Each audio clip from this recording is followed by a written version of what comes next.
राधे राधे दोस्तों, कैसे हैं आप सब। आशा करती हूँ आप सभी ठीक होंगे, स्वस्थ होंगे। आप सभी को पापनकुशा एकादशी की हार्दिक शुभकामनाएं। हरिहर और माधव की कृपा आप पर सदैव बरसती रहे। राधे राधे। पापनकुशा एकादशी व्रत कथा। पापनकुशा एकादशी का महत्व। अर्जुन कहने लगे कि हे जगदीश्वर, मैंने अश्विन कृष्ण एकादशी अर्थात इंदिरा एकादशी का सविस्तार वर्णन सुना। अब आप कृपा करके मुझे अश्विन माह के शुक्ल पक्ष की एकादशी के विषय में बतलाइए।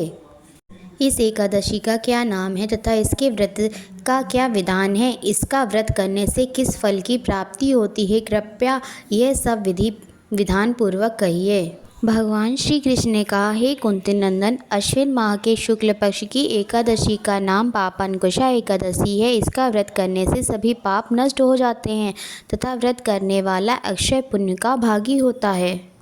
अश्विन शुक्ल एकादशी के दिन इच्छित फल की इच्छा प्राप्ति के लिए भगवान विष्णु का पूजन करना चाहिए। इस पूजन के द्वारा मनुष्य को स्वर्गलोक की प्राप्ति होती है। हे अर्जुन, जो मनुष्य कठिन तपस्याओं के द्वारा फल की प्राप्ति करते हैं, वह फल इस एकादशी के दिन क्षीर सागर में शेषनाग पर शयन करने वाले भगवान विष्णु को नमस्कार कर देने से मिल जाता है और मनुष्य को यम के दुख नहीं भोगने पड़ते।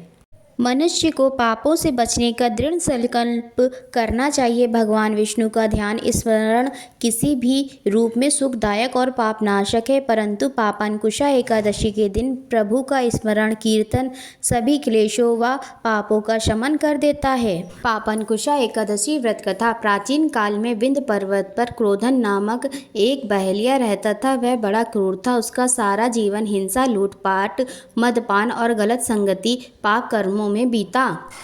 जब उसका अंतिम समय आया तब यमराज के दूत बहेलिया को लेने आए और यमदूत ने बहेलिया से कहा कि कल तुम्हारे जीवन का अंतिम दिन है, हम तुम्हें कल लेने आएंगे। यह बात सुनकर बहेलिया बहुत भयभीत हो गया और महर्षि अंगिरा के आश्रम में पहुंचा और महर्षि अंगिरा के चरणों पर गिरकर प्रार्थना करने लगा, हे ऋषिवर, मैंने जीवन भर पाप कर्म किए हैं।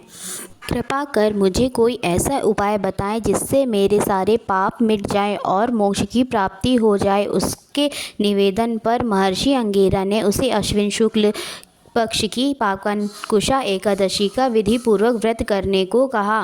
महर्षि अंगिरा के कहे अनुसार उस बहेलिये ने यह व्रत किया और किए गए सारे पापों से छुटकारा पा लिया और इस व्रत पूजन के बल से भगवान की कृपा से वह विष्णु लोक को गया। जब यमराज के दूत ने इस चमत्कार को देखा तो वह बहेलिया को बिना लिए ही यमलोक वापस लौट गए। जय श्री हरि।